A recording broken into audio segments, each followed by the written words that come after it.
public d'être aussi nombreux, je ne vais pas me lasser de le dire. Alors ce soir, nous avons le très grand privilège de vous recevoir, Joseph Chovanec. Merci d'être avec nous. Alors Jacques Martin va se faire une joie de vous présenter, cher Joseph. Alors pour moi, je vous ai bien lu et bien écouté et vous avez beaucoup de choses à nous dire. Et pourtant, comme vous le dites si bien, vous êtes né le même jour, la même année que Britney Spears. Mais avec quelque chose qu'elle n'a pas. Vous êtes, je dis peut-être, porteur du syndrome d'Asperger. Et quand on se met du côté des autistes, on gagne en lucidité et on se dit que c'est nous, vous excuserez l'expression, qui avons une drôle de gueule. On pourrait parler de l'école, des priorités qu'elle impose et qui sont loin de convenir à tous nos enfants. Vous nous dites que, par exemple, vous préfériez les intégrales triples et que le cerceau, c'était pas votre truc. Ben moi, c'était plutôt le cerceau. Enfin bon. On pourrait parler de la rigidité et de l'inanité des entretiens d'embauche. Certains sont très drôles. On pourrait parler de la vilaine tendance pour nos sociétés de classifier les individus selon des critères qui n'ont finalement pour but que de faire rentrer les individus dans le rang, mais fragilisent et appauvrissent à terme ce qui fait la richesse d'une vie commune. Arrêtons-nous là, mais ne faisons pas semblant de camper dans la cohérence.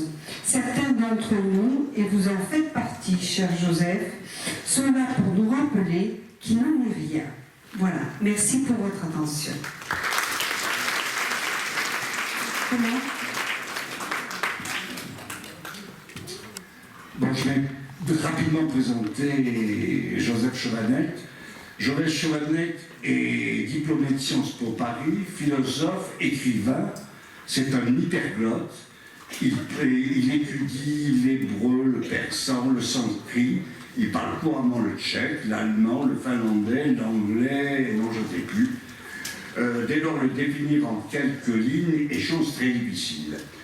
Il est né à Charenton-le-Pont en 81, non loin de l'ancienne maison royale. Il a été classé une personne avec autisme. Avec son retard de langage, il commence à parler vers 6 ans. Joseph Chovanec est considéré comme inapte à passer en CP et évite de justesse le redoublement de la grande section de l'école maternelle.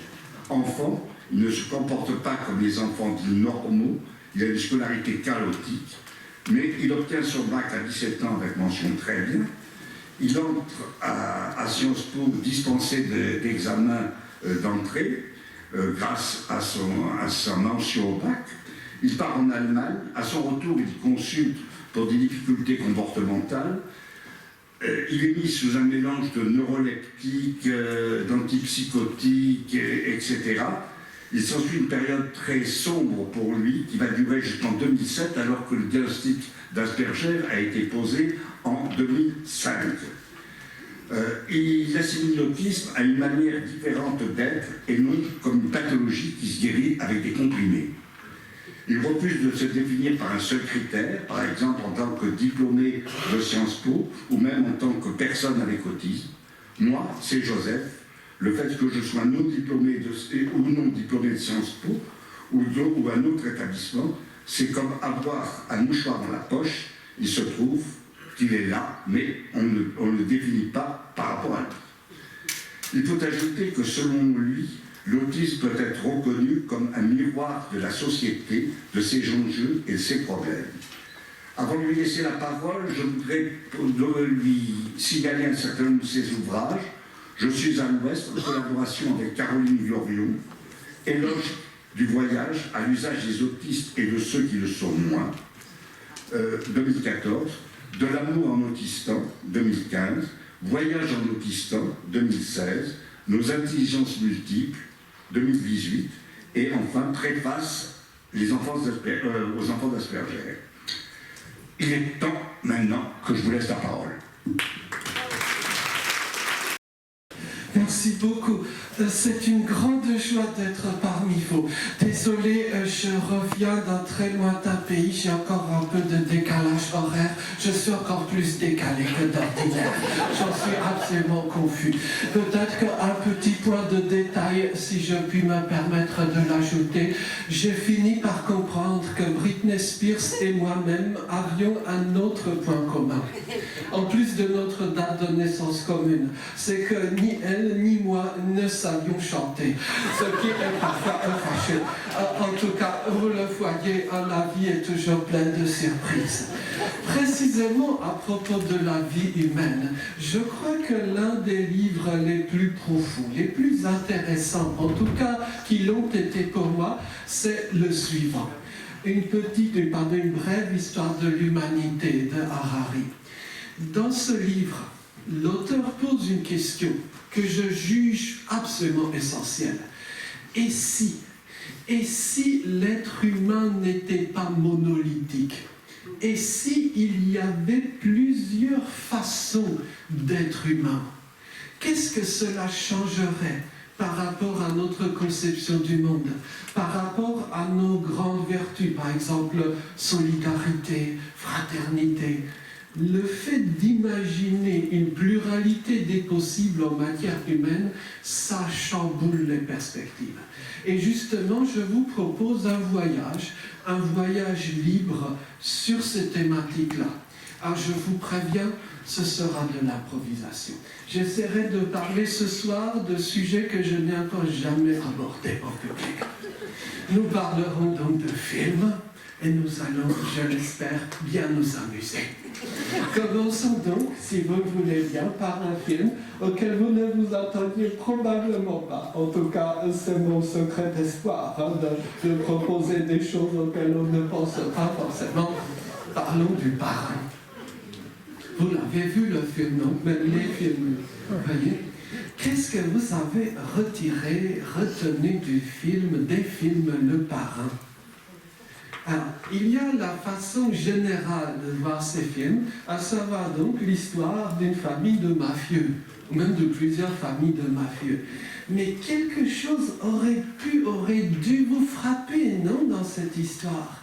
Ce visage-là, c'est celui de Vito, donc du grand parrain, j'allais dire, du patriarche. Mais dites-moi, il a des particularités, non? Ça ne nous a pas frappé. C'est pas un mafieux comme les autres. Quel est le prototype, le cliché? Alors je sais que ce sont des clichés, mais justement, quel est le cliché du parrain de la mafia? Par exemple, dans le film, on voit par exemple un certain Don Ciccio. Lui, c'est le cliché, la caricature. C'est, pardon de le dire comme cela, un monsieur d'un certain âge, avec un ventre conséquent, qui croit être le Dieu sur terre, qui est extrêmement revanchard, extrêmement, j'allais dire, porteur de négo chatouilleux, et il faut lui faire le baisement et en espérant qu'il vous laisse en vie si vous payez suffisamment. Vous voyez, ça c'est l'archétype, la caricature, et en effet dans le film on en voit un certain nombre. Mais Vito Corleone, il n'est pas du tout comme cela. Reprenons. Dans le deuxième film, nous avons une appréciation bouleversante de l'enfance de Vito Corleone, de celui-ci quand il était enfant.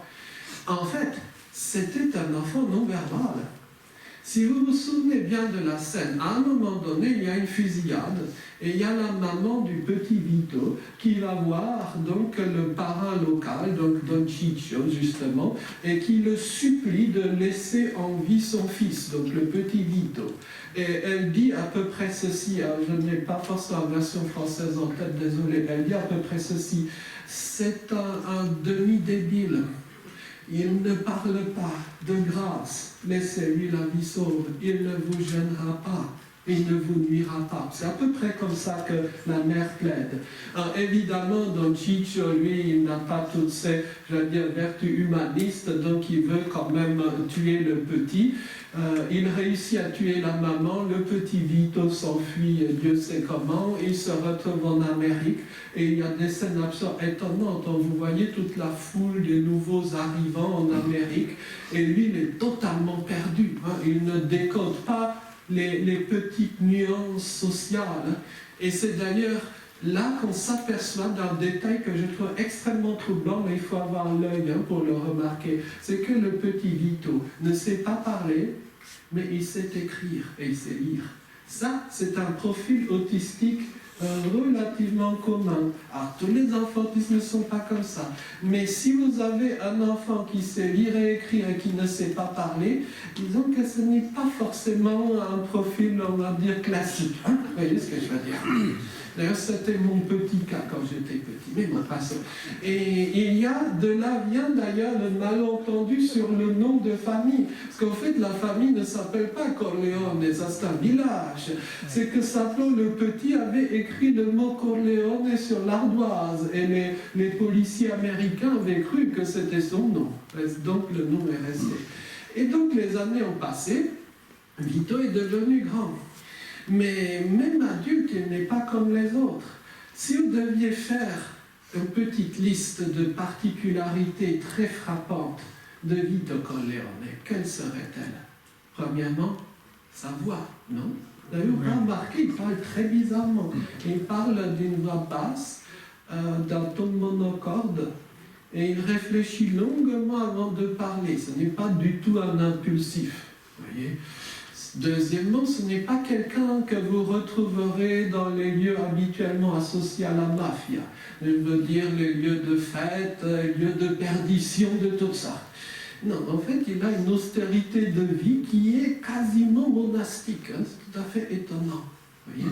Également, Vito Corleone, il a une préférence pour les lieux clos.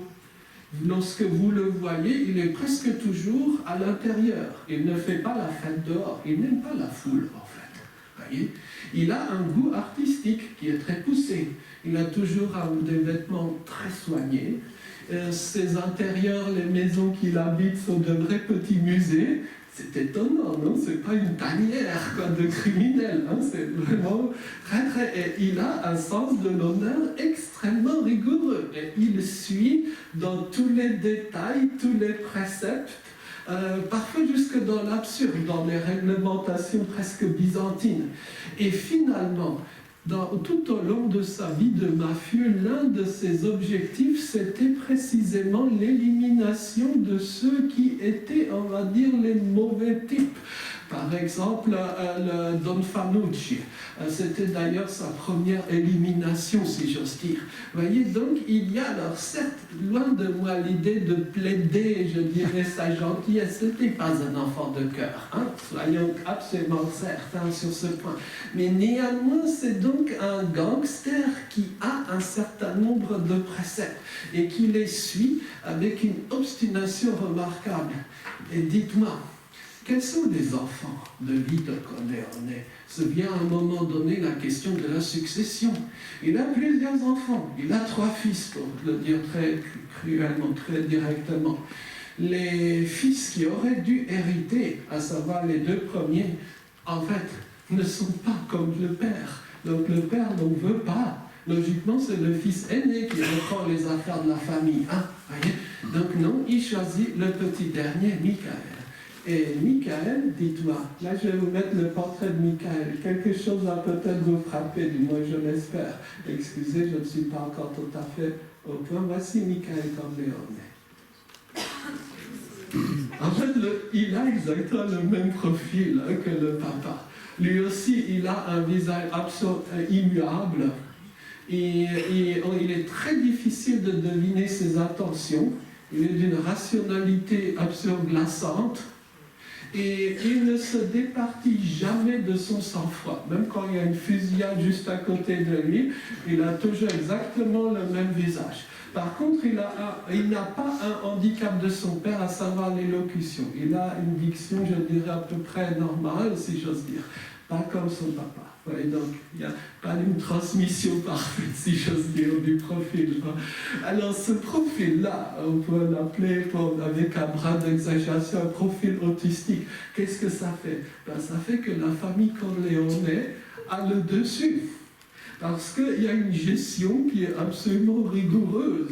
Les autres familles de la mafia se laissent aller à toutes sortes, j'allais dire, de penchants naturels qui font, je dirais, qui transforment leur vie en une succession de vendettas, etc. Et la famille Corleone, non. Vous voyez, c'était une petite tentative de retrouver des autistes dans le cinéma. Mais, en fait, à votre avis, à quoi est dû le succès de ces films? À mon avis, le succès des films Le Parrain est dû à un truc qui est exploité d'un bout à l'autre de ces films. C'est la constante succession, la constante alternance de plusieurs types de scènes.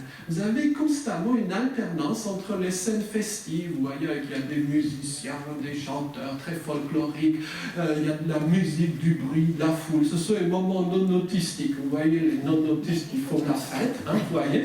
Et puis juste après, on bascule. Vous avez l'intérieur, la caverne, si j'ose dire, avec Corleone et père au fils, avec le visage immobile, la monocorde. Voyez, et le film bascule sans arrêt de l'un à l'autre. Hein. C'est, je crois, ça le facteur qui a assuré le succès au film. Rassurez-vous, les autistes ne sont pas des mafieux. Hein, voilà. Ça, c'était juste une petite histoire. À raconter. Très concrètement, bien le petit moment chiant, hein, vous voyez, rassurez-vous, ce sera bref. Combien est-ce qu'il y a d'autistes à votre avis? Hein? Il y en a beaucoup, hein? Peut-être 1%. C'est ce que retient en général la littérature savante. Cela veut dire qu'il y a environ en France un peu plus de 600 000 personnes concernées. Vous voyez, c'est un chiffre relativement considérable, c'est beaucoup plus que le nombre de Toulousains en France. Donc je ne choisis pas totalement l'exemple de Toulouse par hasard. Si j'ai un petit temps à la fin, je parlerai un peu de cette ville. Mais en tout cas, nous le voyons, la problématique, la thématique concerne beaucoup plus de monde qu'il ne paraît. Donc, si vous y ajoutez la situation des parents, des proches, frères et sœurs, vous aboutissez à un total bien plus considérable encore. Et dès lors, nous voyons à quel point la question de la biodiversité humaine est importante. La question de la diversité, elle ne s'applique pas qu'aux petites espèces d'oiseaux, de plantes dans les hauteurs, sur les montagnes. Elle devrait également, à mon avis, s'appliquer à l'être humain. L'être humain n'est pas monolithique. J'oserais ajouter, Dieu merci. Voyez, parce qu'une vie entouré de clones, ce serait une vie très triste. L'être humain est lui-même divers. Et d'une certaine façon, la pensée écologique l'a oublié. C'est fort bien de défendre telle espèce de fougère, et j'en suis le premier ami.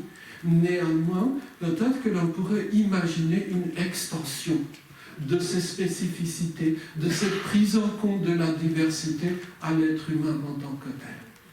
L'une des grandes figures, et permettez-moi d'en dire un petit mot puisqu'on la retrouvera un peu malicieusement dans la suite, l'une des grandes figures du mouvement, justement, de l'écologie et de la diversité, biodiversité, c'est, vous l'avez deviné, une jeune personne suédoise, une réputée, qui tient à son anonymat. Et, alors, on pourrait en parler longuement, mais juste une phrase. Je me permettrai de citer le titre d'un article anglais que j'ai trouvé d'une lucidité remarquable à son égard. Greta Thunberg nous en apprend bien davantage sur l'autisme que sur le changement climatique. Et c'est vrai. Et c'est vrai. Quand vous y réfléchissez un peu, je pense qu'il n'est pas nécessaire de vous mettre l'image de Greta à l'écran et de voyez à quoi elle ressemble. Quand vous réfléchissez à ce sujet, vous percevez tout de suite que dans son cas à elle, ce sont les traits autistiques, ce sont ce que les manuels savants assimilent à des handicaps qui sont devenus justement ses points forts. Par exemple, elle n'a aucun sens des hiérarchies humaines. Ce qui est très embêtant si vous postulez à un emploi. voyez, ce sont les fameuses scènes autistiques. Vous êtes en entretien d'embauche avec le grand patron, le téléphone portable du patron sonne et le candidat autiste dit « il faut éteindre le portable avant le début des réunions ». Voyez, ça, c'est une histoire vraie, qui plus est. Donc, lorsque vous n'avez pas le sens des hiérarchies humaines, vous ne ferez pas la danse du ventre idoine lorsque le ministre sera en votre présence. Donc, vous n'aurez pas le poste. Et Greta Thunberg est absolument comme cela, sauf que cela lui offre un atout non soupçonné, c'est que qu'elle soit face à un roi, un clochard ou un empereur, elle parle toujours de la même façon. D'ordinaire, les ados jugés normaux, eh bien, lorsqu'ils sont face à un adulte, ils perdent, comme on dit, leurs moyens. Voyez, elle, non. Oui. Ça me fait penser également à mon ancien employeur, un fabuleux monsieur aveugle de naissance pour qui je travaillais près de 8 ans et qui m'avait donc assuré que lui, avant les conférences, il n'avait pas le trac parce qu'il ne voyait pas le public. Donc, on peut voir, sans mauvais jeu de mots, le bon côté des choses. Donc, premier atout de Greta Thunberg, voyez, le fait de ne pas être sensible à certains facteurs sociaux. Deuxièmement, le fait de toujours s'intéresser à un sujet donné. Voyez, quand vous vous intéressez à un sujet donné, eh bien, vous deviendrez plus fort dans ce domaine-là. On avait demandé un jour à une amie proche qui est championne du monde de Wikipédia, et d'ailleurs personne autiste, mais je crois que c'est un pléonasme, et donc qui donc avait produit plus de 30 000 articles scientifiques et techniques gracieusement sur Wikipédia. En particulier tout ce qui est sur les chevaux, c'est elle. Hein? Voyez, sachez-le quand vous lirez Wikipédia. Donc des journalistes ont demandé, mais comment faites-vous? Quel est le secret pour qu'au tendre âge de 34 ans, je crois, à l'époque, eh bien, vous en ayez déjà écrit tant, alors que certains chercheurs au CNRS pondent à peine un article par an et encore. Voyez? Et la réponse fut très simple. Dès lors que vous consacrez tout votre temps, toute votre énergie à un sujet donné, le résultat sera là. Comme le grand historien allemand du 19e siècle, Theodor Mommsen, qui a écrit plus de 200 000 articles scientifiques. Comment est-ce qu'on peut écrire plus de 200 000 articles scientifiques quand on est seul? Et oui, mais si vous ne faites que ça pendant toute votre vie, le résultat pourra être là. Hein, voyez. D'autre part, Michael Corleone, lui, ne s'intéresse qu'aux petites affaires de la famille, quoi. Donc, oui, il est performant, hein, voyez, il ne voit pas, etc. Il y a une logique profonde, hein, dans tout ça. Donc, Greta Thunberg, elle s'intéresse aux questions climatiques, voyez.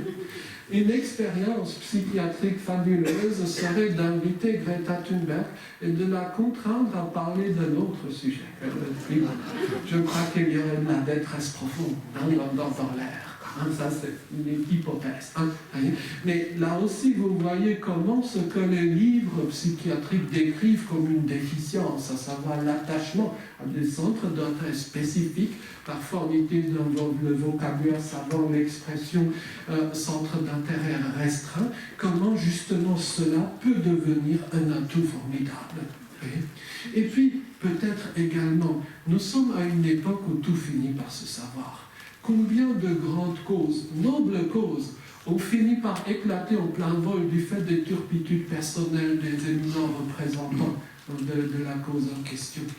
Avec Greta Thunberg, je pense qu'il n'y a pas de risque de découverte de comptes bancaires aux îles, que sais-je, Villa Pamplemousse, ou autres, je dirais, affaires, scandales de mœurs, ou que sais-je. Voyez? Donc, d'un point de vue parfaitement cynique, et presque calculateur, si j'avais une grande cause à défendre, à qui en confierais-je la défense? Voyez, peut-être à quelqu'un comme Greta Thunberg. Voyez, et peut-être pas au docteur Rosemary, personnellement. C'est une question, je dirais, de choix, mais aussi qui doit nous donner à réfléchir. Peut-être que nous arrivons à une époque où il y aura une certaine chance pour un certain type de profil auquel on n'avait pas nécessairement pensé. Mais ce qui me frappe également, et cette fois à un niveau beaucoup plus sombre, c'est que quand vous lisez les réactions, même d'autorités éminentes, de personnages que l'on voit dans les médias, quand vous lisez les réactions au phénomène Greta Thunberg, on a l'impression presque de lire certaines phrases surgies des siècles écoulés. Par exemple, je cite une personne éminente du panorama médiatique français. Je lui trouve des lueurs diaboliques dans le regard. Je pense que si Greta Thunberg avait vécu au Moyen-Âge, elle aurait promptement fini au bûcher. Je pense. Et c'est tout à fait étonnant de voir que face à l'altérité, l'être humain, fut-il du XXIe siècle ou du XVe siècle, retrouve un certain nombre de réflexes extrêmement ancestraux. La confrontation avec l'altérité n'est pas une chose qui vient spontanément. Et c'est une chose qui peut-être demande un effort tout particulier. Voyez? Et c'est là peut-être que je vous parlerai d'un deuxième film. Quel est, à votre avis, un film très connu, vous avez sans doute vu, où il est question non pas d'une personne bizarre, mais d'un groupe, d'une famille de gens bizarres. Ben, c'est la famille Adams, évidemment. Là aussi, je ne dois encore jamais parler en public, donc c'est de l'improvisation totale. Voici quelques charmantes images. En s'agissant de la famille Adams, c'est toujours très charmant. Donc, voyons donc, si vous le voyez bien après le sous-titre, donc une famille biodiverse. Voici donc la maison. Franchement, je la trouve très chouette. Voilà enfin des gens qui osent habiter une maison autre que les maisons standardisées. Voyez, il faut avoir peut-être une forme de courage aujourd'hui pour habiter une maison autre que ce qui est géométriquement mesuré. Venons-en sans autre, je dirais, circonvolution rhétorique aux habitants qui est dans cette famille Adams. Donc tout d'abord, l'oncle Fester. L'oncle Fester, franchement, j'espère que ça ne me vaudra pas d'ennui si je le dis avec une telle franchise. À mon avis, c'est une personne autiste, mais caricaturale. Voyez? Pourquoi? Au moins 4 éléments, rien que par rapport à ce que l'on voit sur cette image.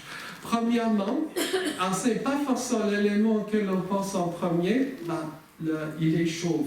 Je ne veux pas dire que l'autisme rend chauve, non, c'est pas ça.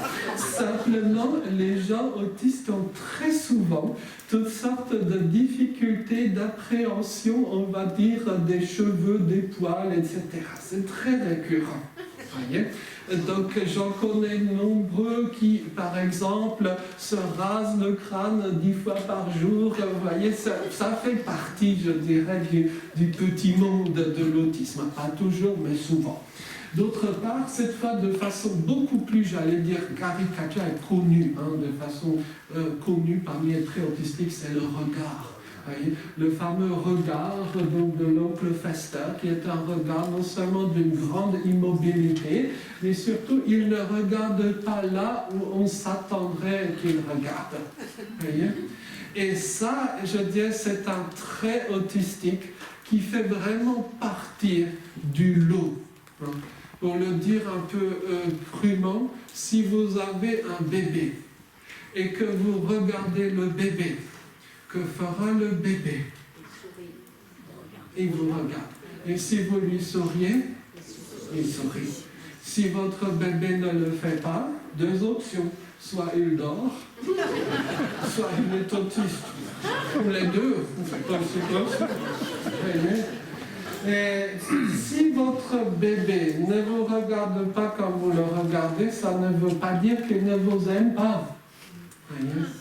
Alors ça, c'est un petit truc qui figure dans les tests de dépistage, dans la petite enfance, on n'en parlera pas maintenant, Keep and Chat et compagnie. Vous voyez, ce n'est pas dans les questions, je vais dire, techniques ce soir. Hein. Mais vous voyez, ce trait-là fait vraiment partie du fonctionnement autistique. Et soit dit au passage, cette simple observation montre bien que l'autisme est génétique.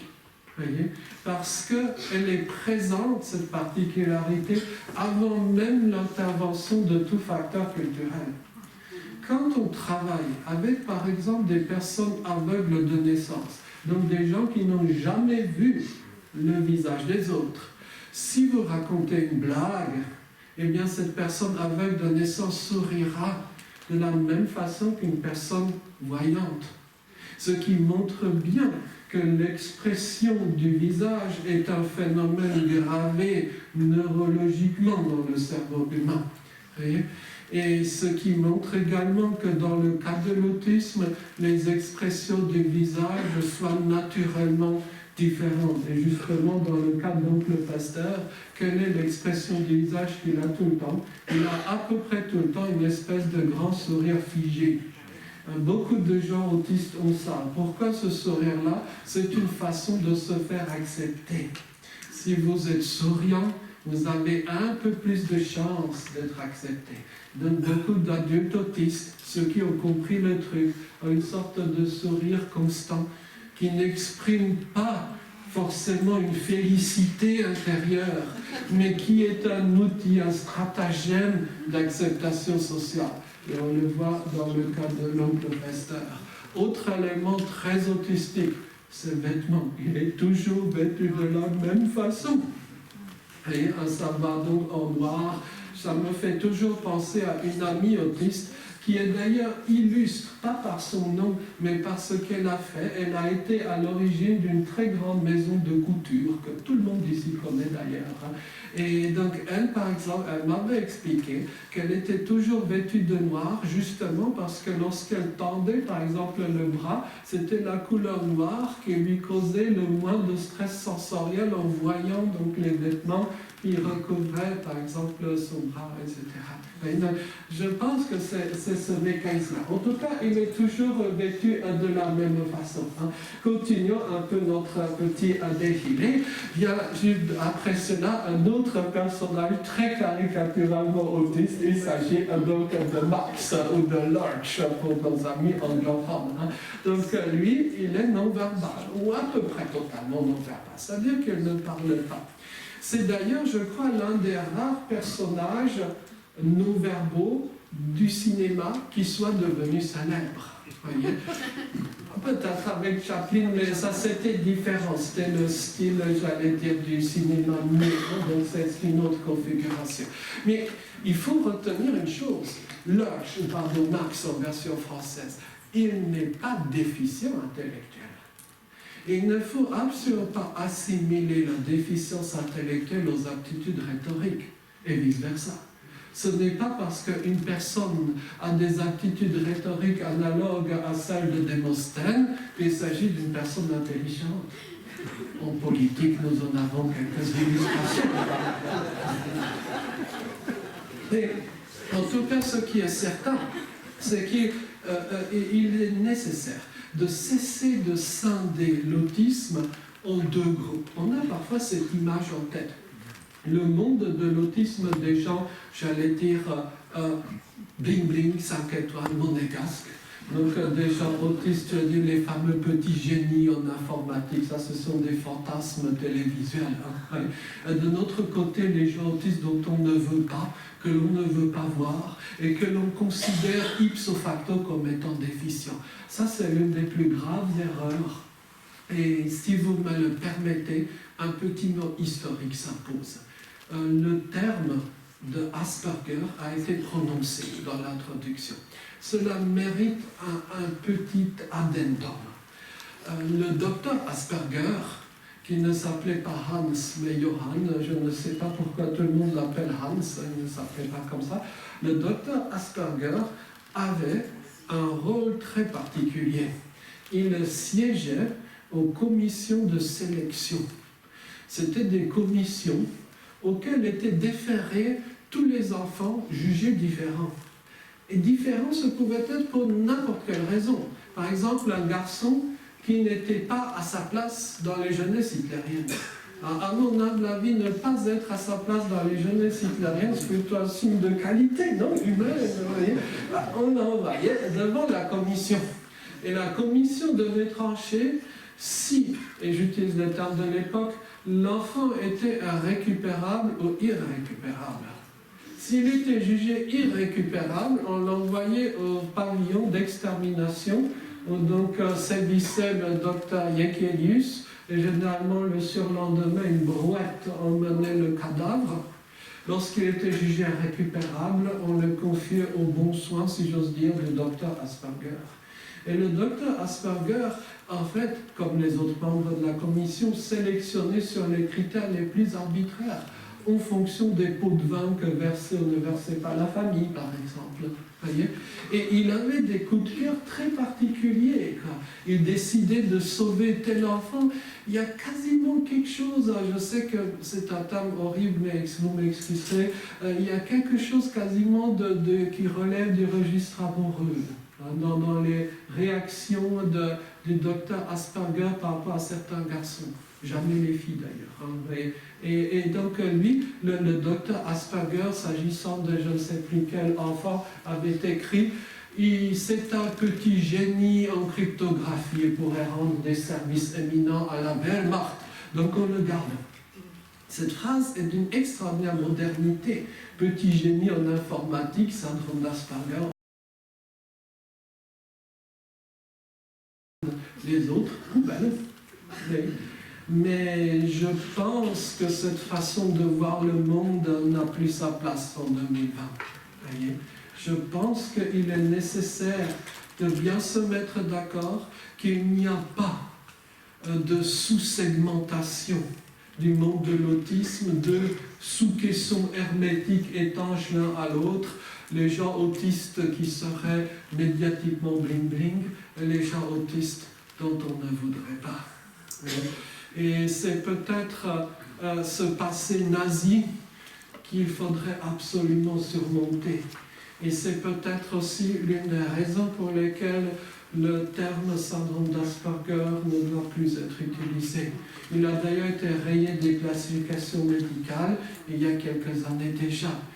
Alors certes, à cause du passé nazi du docteur Asperger, mais également, et peut-être j'oserais dire surtout, parce que ça ne correspond pas à la réalité que de croire qu'il y ait deux sous-types biologiquement distincts au sein du monde de l'autisme. Et vous savez, je dis ces phrases un peu rapidement, mais je ne parle pas totalement à la légère. Au cours des nombreuses années écoulées, Dieu sait qu'il m'a été donné de pouvoir passer beaucoup de temps dans toutes sortes d'établissements à travers le monde. Des personnes autistes de tout profil, j'ai eu la chance de fréquenter et je les fréquente au quotidien.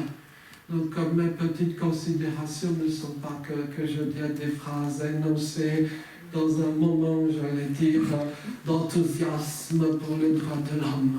Il y a quelque chose d'autre là derrière. En tout cas, pardon pour ce petit excursus, mais en tout cas, nous voyons notre, j'allais dire, c'est le domestique Max, et peut-être le plus fidèle des domestiques. Si j'avais du temps, je vous aurais parlé d'un autre domestique très connu, autiste à mon avis, ça je n'ai parlé pendant des années dans les conférences, c'est Bécassine. C'est arrivé à un tel stade que désormais quand les associations m'invitent, elles précisent dans le mail, ne nous parle plus de Bécassine. En tout cas, je suis convaincu que Bécassine était autiste. Bon, il y aurait beaucoup de choses à dire. En tout cas, Bécassine, tout comme Max, brille par leur loyauté. Vous voyez ce que je veux dire?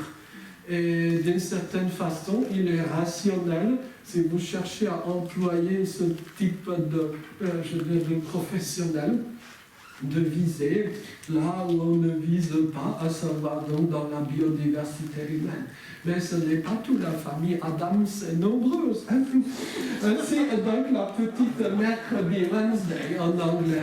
Dites-moi, elle vous fait penser à qui? C'est assez terrible, non, c'est terrible. Vous voyez, en fait, avec un peu de pratique, on identifie les autistes rien qu'en regardant les gens dans la salle. Hein. C'est comme, mais oui, c'est comme identifier les Chinois, quoi. Hein, vous voyez, bon, c'est peut-être un peu exagéré, mais c'est vrai, quoi. Et on se trompe rarement. Après tout, il y a une logique là derrière. C'est que l'autisme a un soubassement génétique, tout comme la trisomie 21. Dès lors, il est assez logique qu'il y ait certaines spécificités, y compris visibles, qui soient présentes. Les personnes trisomiques ont en général une certaine apparence. Dans l'autisme, il en a un peu de même. Voyez. Donc, ce sont finalement des choses qui ont une cohérence logique. Alors, bon, mercredi, c'est le nom français de la petite, ne s'intéresse pas au climat, mais elle a des spécificités. Bon, comme le temps presse, je n'entrerai pas dans le détail. Après, dans la famille Adams, il y a des gens qui sont, on va dire, moins autistes, ou pas vraiment autistes. Pardon, pas celui. Par exemple, mon petit chat, elle, je ne la trouve pas autiste. Bon, jugement personnel peut-être un peu rapide. Mais vous voyez, dans une famille, il y a toujours de tout. Voilà. Petite note un peu sérieuse, on entend souvent, et on entend même tout le temps parler de la fameuse neurodiversité.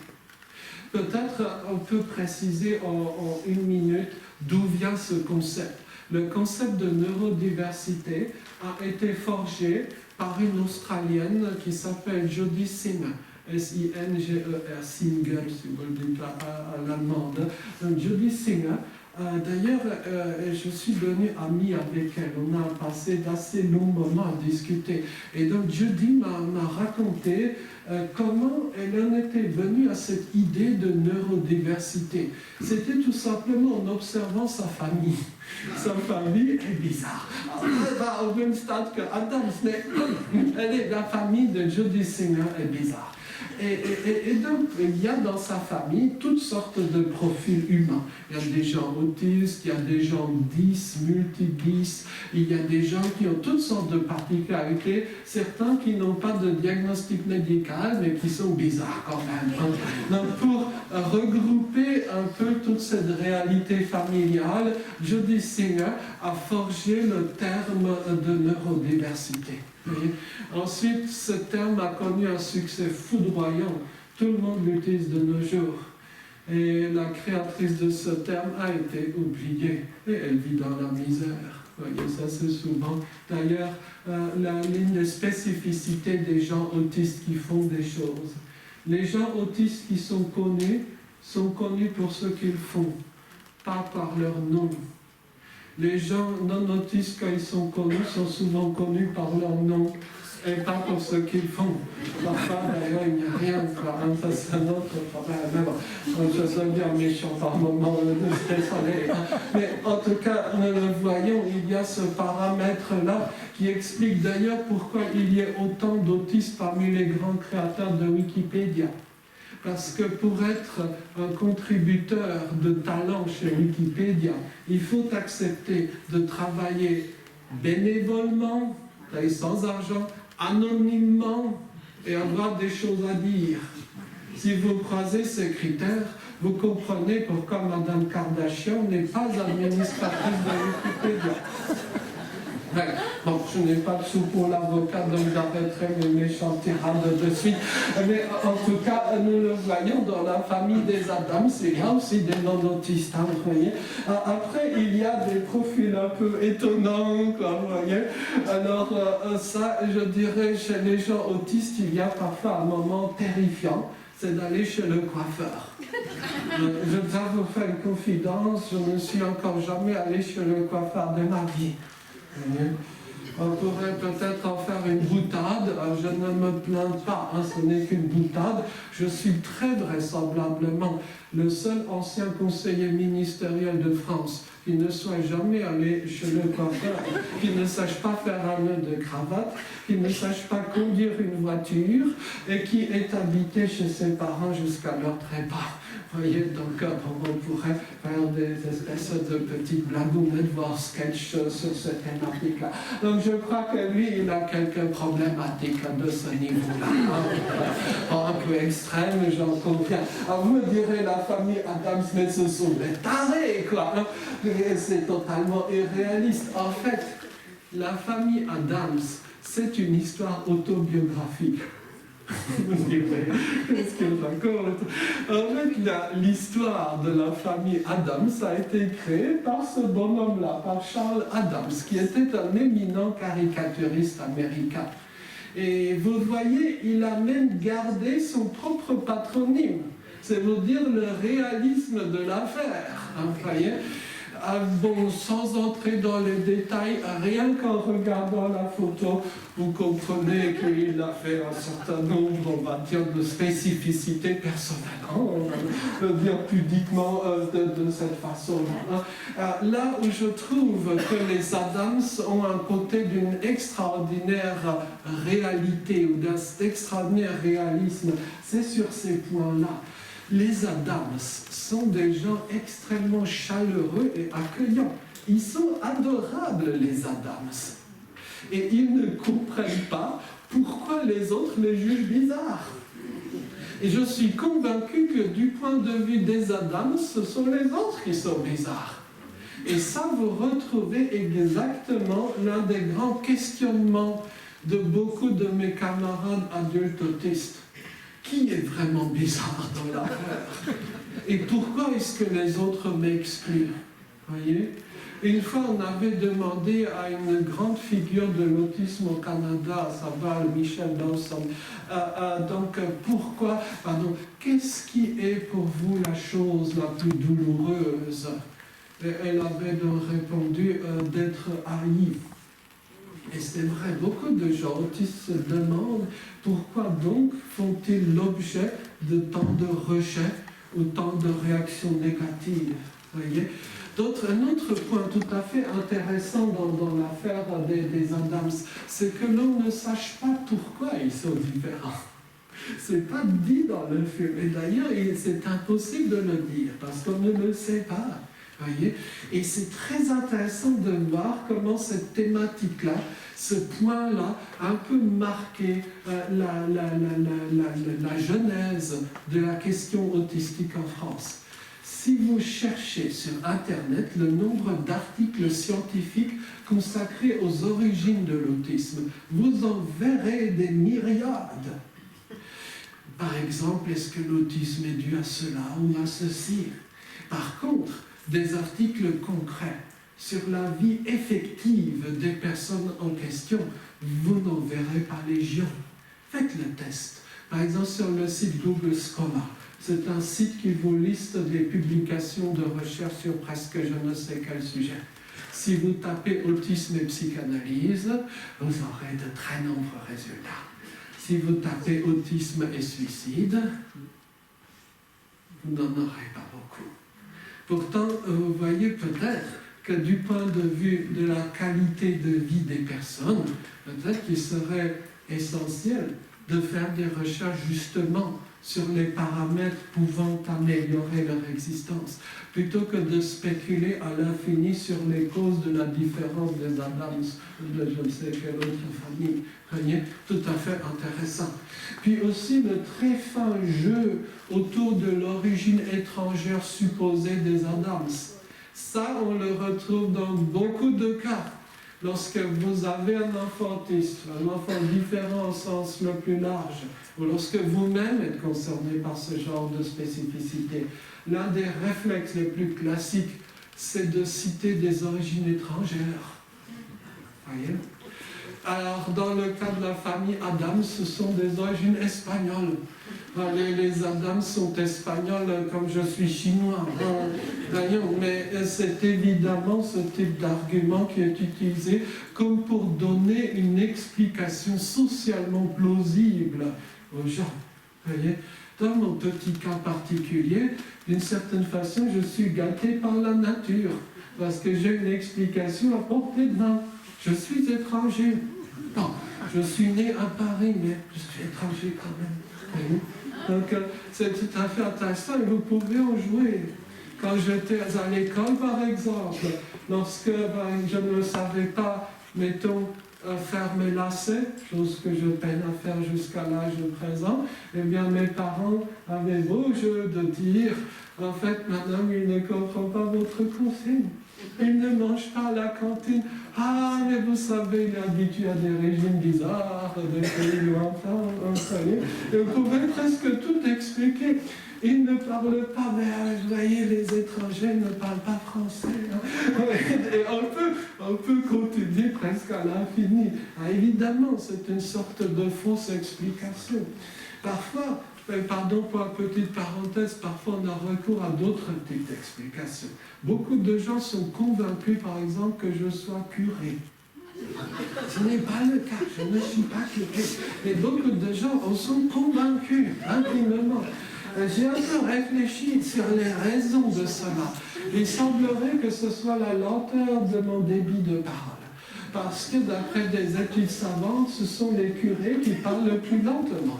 Donc c'est à vérifier, mais paraît-il, à moins de 80 mots par minute. Hein, donc, je ferme la parenthèse. Mais en tout cas, vous le voyez, l'être humain cherche en permanence des explications qu'évidemment, il ne trouve pas. Alors, je pense, si vous voulez bien, que je vais m'acheminer vers la conclusion, ça nous laissera plus de temps pour le petit dialogue. Alors, en guise de conclusion, j'ai une petite histoire à vous raconter. J'adore la raconter, donc pardon à toutes les personnes qui l'ont déjà peut-être entendu cette petite histoire.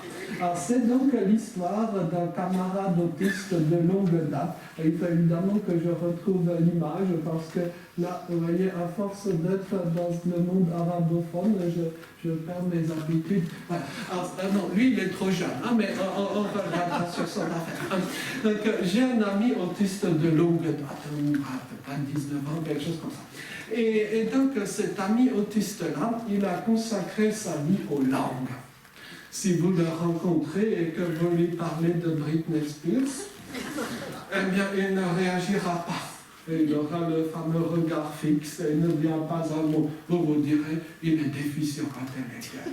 Il ne sait pas qui est Britney Spears. Et lui, de son côté, il dira, mais pourquoi est-ce qu'il perd sa vie à de telles âneries, au lieu de s'intéresser aux choses réellement intéressantes. Alors, que fait-il dans la vie? Il fait des dictionnaires. Des dictionnaires d'usage quotidien indispensable, des dictionnaires de vieux corniques, de vieux manoirs, si ces mots vous disent quelque chose. Vous avez peut-être un petit diagnostic. Non, en tout cas, l'autre jour, j'avais évoqué le vieux manoir et quelqu'un dans la salle s'était levé et avait commencé à nous débiter la définition de la langue manoise. Il s'était trahi, je pense, c'était quelqu'un de Chine. Inutile de préciser que les éditeurs ne se pressent pas pour publier ces dictionnaires. Volume vendu, un exemplaire par siècle ou quelque chose comme ça, c'est pas très stimulant, mais il faut que quelqu'un le fasse. Vous voyez, si tout le monde était pareil, on n'aurait ni Wikipédia, ni autre chose. En fin de compte, l'argument est très rationnel. Quand Wikipédia a été créé, les grands experts disaient ça ne va pas marcher. Parce que pourquoi diantre est-ce que des gens consacreraient leur vie à écrire sans récompense aucune, ni narcissique, ni financière, des articles scientifiques? En fait, ça a marché. Justement parce qu'il y a des profils humains comme cela. Alors, pardon pour la mini-digression, ça me fait penser à lorsque, il y a quelques années, j'étais au service de Madame Neuvieux, qui était la secrétaire d'État aux personnes handicapées. Donc, une après-midi, j'avais essayé de plaider la cause de certains camarades autistes wikipédiens. Et j'avais donc essayé de lui expliquer certaines choses relatives à la grande encyclopédie. Et elle m'avait répondu de façon extrêmement directe et franche. Mais pourquoi font-ils cela s'ils ne sont pas payés? Imaginez la situation, Madame la ministre, vous savez, il existe même à notre époque des gens intéressés par le savoir. Je sais que c'est un peu pathologique. Je n'ai pas dit ça, mais enfin, fin de la parenthèse. Donc mon ami consacre le meilleur de son temps, de sa vie, aux langues bizarres et au dictionnaire. Oui. Alors, inutile de vous dire que je me suis fait bien des soucis pour lui.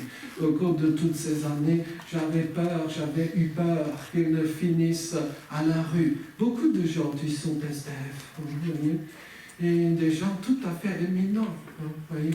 Il est tout à fait frappant de voir qu'il existe des clochards hyper polyglottes, des clochards qui ont été professeurs de mathématiques à Polytechnique, oui, etc. Vous voyez, donc ce sont des profils tout à fait saisissants parfois. J'avais peur aussi que mon ami ne se suicide. Et là, oui, le suicide est malheureusement une réalité extrêmement fréquente dans le monde de l'autisme. Et peut-être qu'enfin, les pouvoirs publics devraient s'y intéresser un peu davantage. Mais Dame Fortune, ou le hasard, a bien fait les choses pour mon ami. A bien fait les choses pour mon ami, excusez. En fait, il a trouvé une petite source de revenus. Ah, comment a-t-il fait? Il l'a fait à l'autiste. Lorsque vous êtes étudiant ou futur étudiant, ne faites... Non, je pense qu'il n'y a plus de batterie. Si, Attends, voilà. Pardon. Oui, si vous vous apprêtez à entrer à l'université, ne faites pas d'études de lettres anglaises ou de lettres modernes. Pourquoi donc? Parce que vous serez dans un auditorium avec 2000 autres étudiants. Et ensuite, lorsque vous postulerez à un emploi, vous aurez 1999 concurrents. Et l'entreprise ne vous embauchera jamais. Faites plutôt des études de vieil éthiopien. Pourquoi non? Parce que dans le cursus de vieil éthiopien, vous serez seul avec le prof. Et le prof sera ravi d'avoir un étudiant après 20 années de disette. Et le prof sera au moins aussi bizarre que vous. Donc il pensera que vous êtes normal. Et je sais que c'est vilain, mais ce sont des choses qui arrivent. Un jour, le professeur de vieil éthiopien sera rappelé auprès de l'Éternel. Comme on dirait en Éthiopie, ex-diable. Et ce jour-là, un poste de prof de vieil éthiopien va se libérer. Et même si l'université ne vous aime pas, même si vous êtes aussi mal coiffé que moi, etc., l'université devra vous embaucher. Elle n'a pas le choix. Hein. Il n'y a pas 100 000 candidats au poste de prof de vieil éthiopien. C'est tout bête. Mon ami a fait exactement cela. Enfin, en vieil éthiopien, ce qui n'est quelque chose de très similaire. Et donc, il a un petit job. Et à l'automne dernier, enfin, il y a 1 an et quelques mois, il lui est arrivé quelque chose que jamais je n'aurais cru donc possible, c'est qu'il est devenu papa. Et c'est là que les problèmes commencent. C'est très simple, c'est logique. Regardez l'image. À la naissance de son enfant, de son fils que voici, une pensée terrifiante a envahi l'esprit de mon ami. Et si jamais son enfant n'était pas autiste. Imaginez l'horreur d'avoir un enfant qui ne s'intéresse ni à la morphosyntaxe du proto et la micro-orientale, ni à la formation de la horis sigmatique en sanskrit védique, et qui veut regarder TF1. Comment est-ce que vous voulez éduquer un tel enfant? Dans un moment de grande inquiétude, mon ami a pris cette photo quelques heures à peine après la naissance et il me l'a envoyée. Et j'ai transféré moi-même cette image à d'autres camarades autistes qui ont le regard expert. Hein. Et comme on aurait dit dans la langue du Talmud, hein, l'assemblée des sages après délibération. Il semblerait donc, que je parle au conditionnel, il semblerait donc que le petit ait déjà le regard autiste. Ouf, les parents sont soulagés. Bon, ceci étant, quand on connaît le profil des deux parents, il y avait très peu de risques. En tout cas, le petit n'a toujours pas son diplôme d'autisme. Hein, ça devient racheux, hein, ça hurle. Mais en tout cas, il y a une chose dont je suis à peu près certain. C'est que mon ami, le papa, sera un bien plus fiable. J'oserais peut-être même dire un bien meilleur papa qu'un certain nombre de gens qui pensent être normaux. Et si vous me permettez une dernière phrase, une phrase que j'aime beaucoup, n'est pas de moi, c'est une phrase tirée de la Constitution suisse. C'est une façon de taquiner ceux qui croient que je suis suisse. Je ne suis pas suisse. Il n'y a pas de raison d'être suisse. Toujours des agents du fisc dans la salle, mais il faut le rappeler. La phrase que j'aime bien, par laquelle je me propose de conclure, est tirée du préambule de la Constitution helvétique. La voici dans sa version française. La force de la communauté se mesure au bien-être du plus faible de ses membres. Merci beaucoup.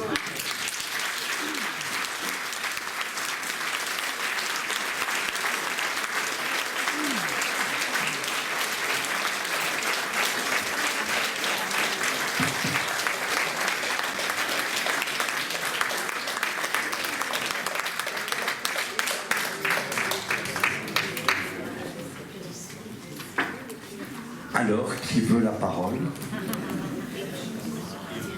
Et Toulouse. Je pense qu'une première question vient de tomber. Question collective, je crois.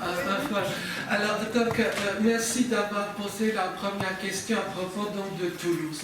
En effet, je n'ai pas abordé ce sujet, j'aurais dû. Alors, la ville de Toulouse a une particularité, à savoir donc, c'est là qu'on a créé, il y a un peu moins de 2 ans, un projet d'université inclusive. Qui donc est un projet financé par le gouvernement, par l'ANR, l'Agence nationale de la recherche pour être plus précis.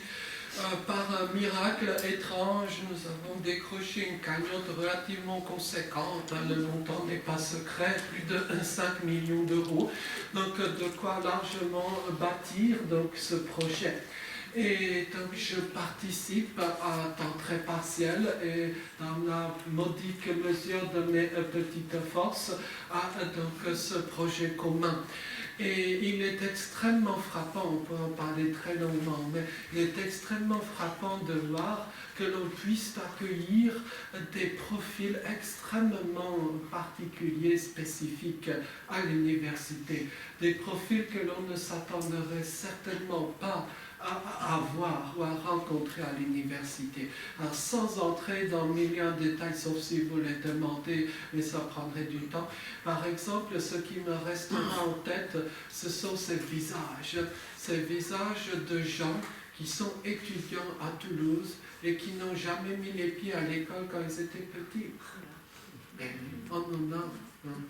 Ce qui me restera sur mémoire, c'est ce jeune qui donc avait été un peu scolarisé, mais il m'a avoué au bout d'un long moment, parce qu'il n'est pas encore totalement à l'aise à l'oral, il m'a avoué que dans son carnet de santé de l'âge enfantin, il n'y avait quasiment aucune mention de portée. On avait simplement marqué en lettres majuscules, en diagonale, barrant la page, autiste profond. Il est présentement en 2e année d'informatique à Toulouse. Il a validé sa première année. Et s'il a validé sa première année, ce n'est pas qu'on la lui aurait offerte par charité chrétienne ou autre, que tout simplement il a largement les compétences. Alors ce n'est pas forcément quelqu'un qui est très à l'aise en société, ce n'est pas quelqu'un que vous croiserez dans les beuveries estudiantines. C'est peut-être grâce à ça qu'il réussit d'ailleurs. Vous voyez, l'université peut accueillir bien plus de monde qu'on ne le croit. Bon, je finis ma tirade là, sinon il y en aurait pour 1 heure. Qui veut la parole? Marche encore.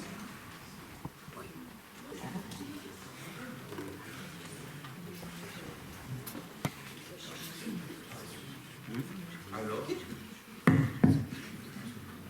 il y a un problème de compte. Vous êtes anéantis.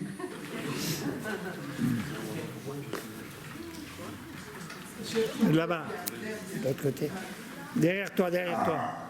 Enfin.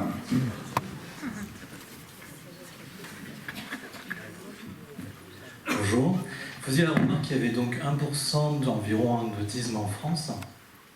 La question, c'est de savoir, par exemple, lors du neurodéveloppement, quand ils sont enfants, pour les raisons de ne pas les diagnostiquer, les identifier, et leur proposer justement des parcours qui leur permettent d'être au mieux avec leur intérêt, etc. Merci. Si j'ai bien compris votre question, vous posez la problématique de l'importance du diagnostic et puis du lieu de scolarisation. Est-ce que cette scolarisation doit avoir lieu avec d'autres enfants ou alors dans des lieux qui leur seraient propres? J'ai compris de cette façon votre propos, mais peut-être qu'il y a d'autres sens cachés. Sur la question du diagnostic, je pense que contrairement à ce que l'on a pensé à une époque, je pense que le diagnostic est une impérieuse nécessité. Voyez ? Pourquoi ? Parce que je crois qu'il est difficilement concevable dans les sociétés occidentales du moins de mener une vie, je dirais, épanouie en étant autiste non diagnostiqué. Voyez ? Les facteurs d'exclusion sont tout simplement trop forts pour que la personne réussisse son parcours, son, je dirais, presque chemin de croix sociale. Voyez ? Si vous n'avez pas de diagnostic, ça tournera mal. Sauf situation absolument exceptionnelle. Vous voyez, vous pouvez être fils de milliardaire et de partir en Amérique et aller à Princeton. Enfin, vous voyez, on peut imaginer toutes sortes de choses. Mais ça, ce n'est pas le cas le plus commun, même loin de là. Vous voyez. Donc, dans l'immense majorité des cas, en l'absence de diagnostic, la vie de la personne autiste sera des plus ardues. Pas parce que l'autisme serait un handicap terrifiant, c'est que tout simplement la société n'a pas encore de grille de compréhension et d'acceptation de ces profils-là. Ça viendra peut-être, on l'espère, c'est en cours de construction. Mais, du moins en France, on n'a pas encore atteint ce stade. Donc rien qu'à cause de cela, le fait d'avoir accès à un diagnostic me semble être une nécessité. Et puis tout simplement sur le plan juridique, la question du diagnostic relève d'une forme de droit de la personne. Pendant longtemps, il y avait eu un débat similaire autour du cancer. Est-ce que la personne concernée par un cancer doit ou non être au courant de son diagnostic ? Pendant longtemps, et je parle sous le contrôle des éminentes autorités médicales présentes dans la salle et qui nous réunissent ce soir, pendant longtemps, on avait plutôt tendance à taire le diagnostic. La famille était au courant, mais le patient lui-même n'était pas censé être au courant. Sauf que, évidemment, le patient, n'étant pas débile, finissait toujours par se douter des choses. Et comme il ne fallait pas que la famille dise la vérité que le patient savait déjà, eh bien, donc on contrôlait les échanges entre la famille et le patient. Et je crois l'un des grands mérites de Marie de Henzel et aussi de François Mitterrand, accessoirement, c'était peut-être une des choses positives, hein, il y en a eu quand même quelques-unes, a été de lutter justement contre ce tabou du diagnostic du cancer. Peut-être qu'il y aurait une réflexion similaire à mener dans la particularité autistique.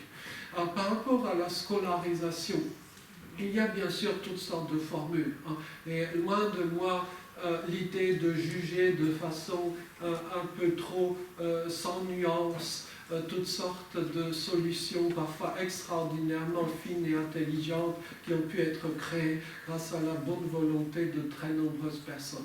Néanmoins, à titre personnel, je suis convaincu que la place de tous les enfants, autistes ou pas, est dans la même école. Vous voyez ? Alors, c'est une conviction très profonde, qui n'est même pas une conviction juridique. Alors, certes, on pourra vous citer tel ou tel document, la Convention des Nations Unies sur les droits des personnes handicapées, la loi de 2013, la loi de 2005, et tutti quanti, certes. Mais à la rigueur, pour ma part du moins, ce n'est même pas une considération juridique. C'est tout simplement un constat. Si nous voulons bâtir une société où chacun aura sa place, cet apprentissage-là à mon avis, doit se faire à l'école. L'école ne sert pas à apprendre la date de décès de Louis XIV. Excusez de le dire comme cela. Si vous savez quel jour est mort Louis XIV, je propose un petit diagnostic, une médaille de chocolat. L'école ne sert pas à ça. Elle ne devrait pas servir à ça. L'école devrait plutôt servir à savoir apprendre à vivre, à travailler avec des personnes ayant toutes sortes de profils. Voyez, ça, je crois que c'est absolument nécessaire, c'est peut-être cela la vraie mission de l'école. Hein. Et encore une fois, juste pour méditer, hein, et je finis ma tirade sur ça, je vous propose une petite expérience mentale.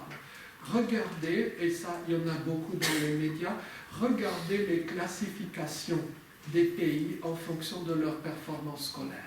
Alors, je sais que ces classements sont toujours très discutables et variables d'année en année, j'en conviens parfaitement. Néanmoins, quels sont schématiquement les pays qui se retrouvent toujours dans les hauts du classement? C'est un match entre Finlande, Singapour, Suède, ou quelque chose de cet ordre-là.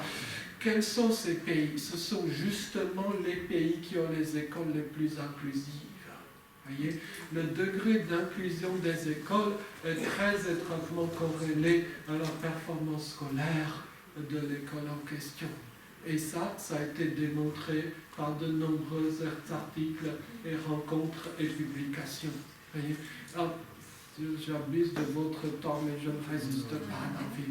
J'ai fait une rencontre absolument fabuleuse au mois de juin dernier. J'essaie de la dire de la façon la plus brève possible. J'ai fait une rencontre absolument fabuleuse au mois de juin dernier. J'ai rencontré Jacques Dubochet. On va dire, c'est qui Jacques Dubochet? Jacques Dubochet, entre autres, il a le prix Nobel de chimie. En fait, quand vous savez qu'il a le prix Nobel de chimie, vous adopterez aussitôt une position, je vais dire, déférente, obséquieuse, mielleuse. Monsieur le professeur, veuillez peut-être daigner donner la peine d'entrer ou quelque chose comme ça. Par contre, quand vous ne savez pas qu'il a le prix Nobel, vous direz, alors pardon de le dire très méchamment, vous direz pauvre type. Parce que Jacques Dubochet, c'est quelqu'un qui a l'élocution très difficile, qui a un vocabulaire très limité et qui contrôle très mal ses mouvements. D'ailleurs, pendant la soirée que j'avais passée avec lui, il m'a frappé à nombre de reprises. Et la gestion des mouvements dans l'espace n'est pas toujours des plus simples. Et il m'a évoqué son parcours. En gros, pour dire sommairement, quand il est né, personne, aucune école ne voulait de lui. Il était non scolarisé.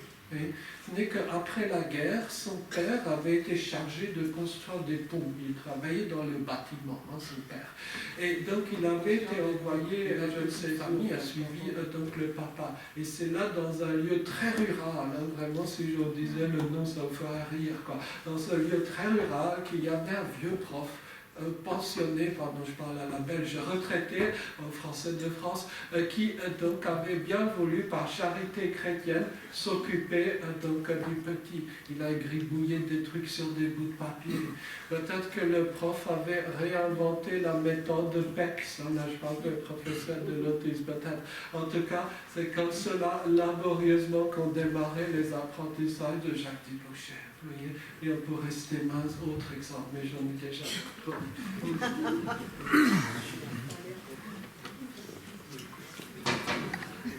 Là-bas.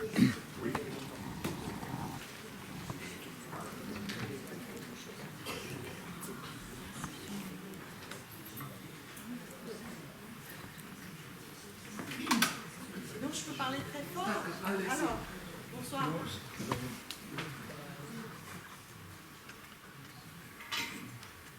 Bonsoir. Bonsoir. Alors, bonsoir. Je m'appelle Anastasia. J'aimerais savoir, à votre avis, on parlait de diagnostic suite à la question. Plus fort. Alors, Voilà, levez-vous, oui. alors, j'aimerais savoir, à votre avis, si à la suite de la question du monsieur... On n'entend pas? Si.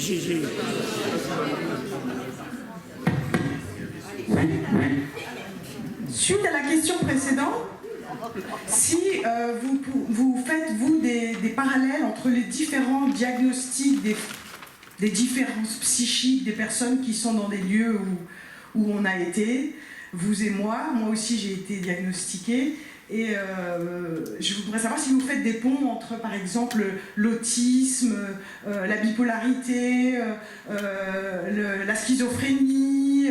Est-ce que vous pensez qu'il y a des passerelles entre ces différences dont nous parlons ce soir? Merci pour le sujet. C'est un sujet passionnant et c'est même un sujet, je dirais, qui prête à débat. Dans le petit monde de l'autisme, on a un certain nombre de discussions passionnées, pour utiliser un terme correct, à ce sujet-là parfois. Entendons-nous bien. Il y a une définition médicale de l'autisme, tout comme il y a une définition médicale de la schizophrénie, tout comme il y a une définition médicale du OQI, tout comme il y a d'autres définitions encore. Voyez.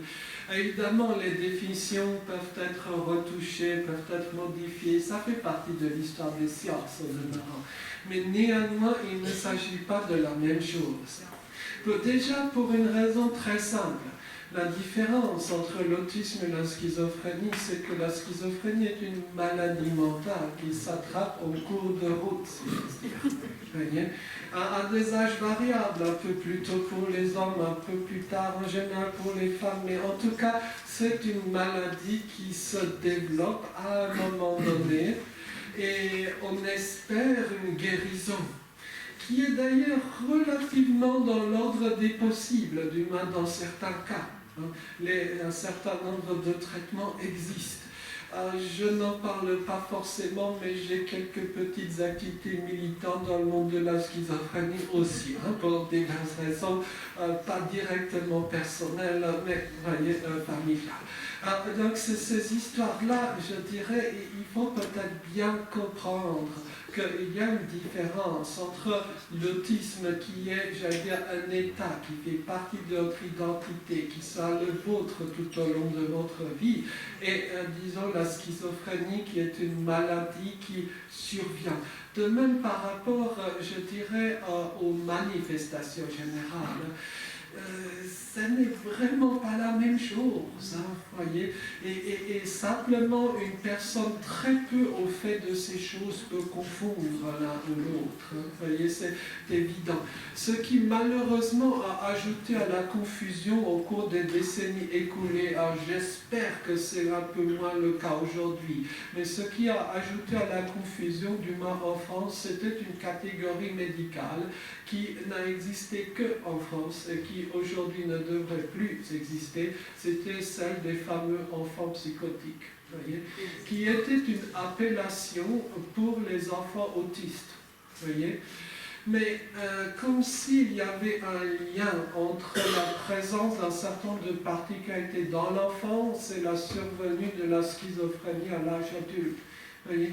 En fait, ceux qui ont été désignés par ce vocable d'enfants psychotiques, c'était tout simplement des enfants autistes. Voyez. Et j'attends toujours, c'est un défi que j'avais lancé il y a déjà fort longtemps, et qu'on n'a toujours pas relevé, j'attends toujours que l'on me montre un enfant psychotique qui ne fut pas autiste. Voyez. Donc à méditer peut-être. Ensuite, il est vrai que nous vivons malheureusement dans un monde où les diagnostics commencent par devenir une sorte de bien de consommation, donc ils se monnaient de plus en plus. Il existe un certain nombre de professionnels qui vous diagnostiqueront tout ce que vous voulez, du moment que vous payez, et peut-être même mon poisson rouge, que je n'ai pas d'ailleurs, pourrait avoir un diagnostic par correspondance. Je suis en train d'y réfléchir pour faire un sketch, ça pourrait être assez drôle. Et vous savez, c'est une problématique dont on pourrait parler longuement. Donc cette dérive un peu d'un certain type de diagnostic vers des aspects économiques, vers tout simplement des considérations de type réponse à des mal-être profonds qui peuvent exister dans la vie de tout un chacun. Il y a des personnes qui cherchent une explication à leur malaise existentiel avec différents diagnostics. Mais est-ce que ces diagnostics-là sont réellement justifiés? Est-ce que le fait de recevoir un faux diagnostic, ça vous aidera réellement? Vous voyez ce que je veux dire? Il existe des gens qui sont des champions des diagnostics. Parfois, je les admire, qu'ils parviennent à mémoriser la longue liste de leurs diagnostics. Je suis parfois épaté quand j'en vois quelques-uns. Mais bon, j'arrête ma tirade méchante ici.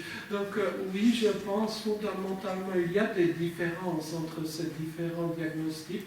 Mais il faut bien aussi se rendre compte que nous vivons dans un monde où parfois il y a des facteurs qui perturbent ce petit agencement, je dirais, esthétique et des propres tableaux, par exemple dans les bouquins savants. C'est une tentative très rapide de réponse. Juste une petite question. Nous avons un ministre de l'Éducation qui a comme caution scientifique un monsieur qui s'appelle Stanislas Dehaene. Et je l'ai entendu l'autre jour tenir un discours, apparemment très savant, disant que la neurodiversité n'existait pas. Et que donc tous les enfants à la naissance arrivent avec le même capital, les mêmes possibilités. Et que ce n'est qu'après que les choses se gâchent. Alors, je suis un petit peu inquiète parce que finalement, où est la... Est-il possible de tenir des raisonnements pareils? Voilà. Merci beaucoup pour votre propos. Je pense que parfois, quand il est question de certains responsables publics, il faut faire un effort pour ne pas glisser dans la vulgarité. Mais néanmoins, peut-être que quelques remarques générales peuvent être dites. Vous savez, on est parfois très étonné de voir la fragilité, sinon la vacuité de certains soubassements intellectuels de l'action politique. Et je pense qu'on est également frappé quand on connaît les secrets d'accession au pouvoir d'un tel ou d'un tel. Vous voyez, il y a parfois certaines choses que l'on sait, mais que l'on ne peut pas dire quand on n'a pas assez d'argent pour l'avocat. Donc certaines choses, je dirais, font malheureusement partie de l'arbitraire, et en politique, on a un certain nombre d'illustrations. C'est d'ailleurs pour cela que vous ne verrez pas d'autistes en politique. Contrairement à un certain cliché populaire, les hommes politiques ne sont pas autistes. Vous voyez, ça se voit. On pourrait faire toutes sortes d'ironies plus ou moins fines là-dessus.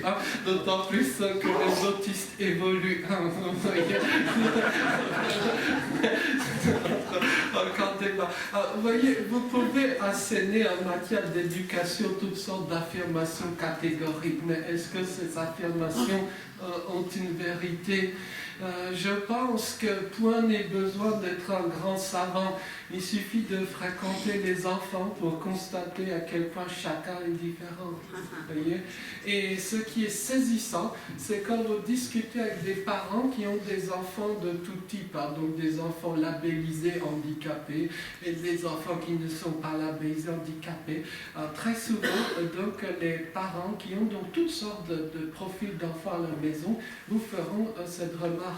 En fait, si l'école n'est pas adaptée aux enfants jugés différents, c'est que en fait l'école n'est pas non plus adaptée aux enfants jugés normaux. Et au fond, c'est vrai.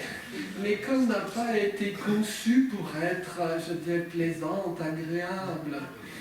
L'école, c'était, pardon de le dire aussi brutalement et aussi méchamment, c'était un camp militaire. Vous voyez, Napoléon avait une vision extrêmement militaire des choses.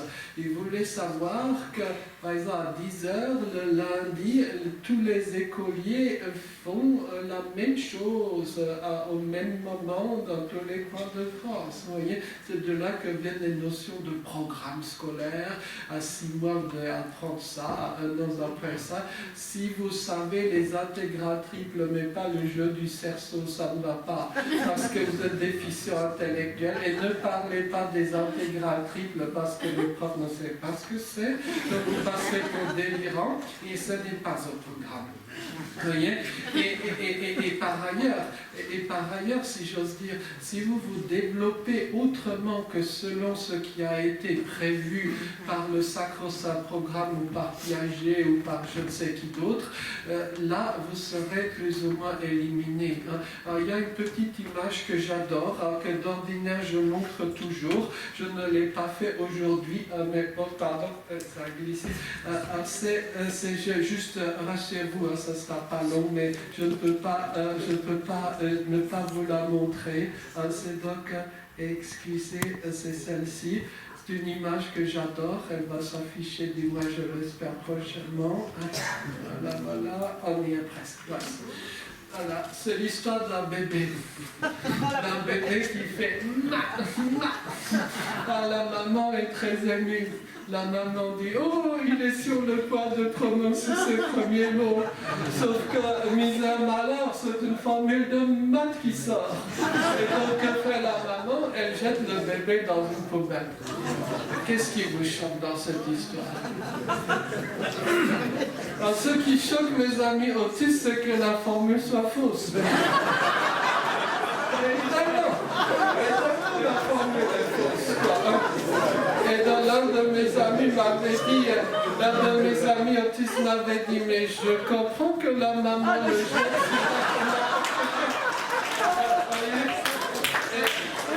J'ai aussi reçu un message secret d'une certaine Greta T, qui souligne que les bébés ne figurent pas sur la liste établie par la directive européenne 17453 alinéa 11e sur le recyclage des déchets. Les bébés ne sont pas recyclables. Donc on n'a pas le droit de mettre dans le programme recyclage.